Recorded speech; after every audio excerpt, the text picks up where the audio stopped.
Biliyor musun? Hiç Siz mofa var geçti ya, verdin bağışla. aşılaklardan sonra. Yine senin yüzünü yoruyor, sen adam da. Oğlum, Nur Sultan'ın ya yüzünü senin yoruyor bana adam da. Siz var ya, bağışla. Siz hemmez biriniz stoyçi. Şunun için de Adam siz var. Rada. Siz Sizin var ya var ya. haksızlık Sizin ediyorsunuz ayıbınız, azıcık. yüzünüze Haksızlık başınıza ediyorsunuz. son Nur Sultan tutmanız yani. sana da can ettim ben. Geniş dövründe ne mi dedin? Ben bu arada bunlar zagovor edip otuyordum. Ne mi? Sen ne mi dedin bana? Ben Ne koşmam aranıza. Ben bilmeyeyim, ben koysanıza dedim. Hatta seni var ha. Kim ber? Ne kurvan çıkardı? Ben adamla böyle şu bizim toparımız öyle biz yığınlaşıp çıkardık. Kurvanık var ya, sana bu bizim kulumuza.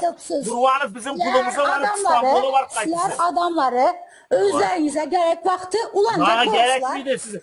Siz Ama bana gerek de. ulantırmayacak bulamam özümü. Ama Tamam siz mı? gerek Azıcık de. dernekte Yöne ben var ya, de siz ulanacaktılar. halkı Siz ulanma. Murat Kurbanov Halkı meselesinde ulanma. ulanacak oldunuz. Benim koşulum ben dedim. İndi sizin kakarınız şuna gelir tamam mı?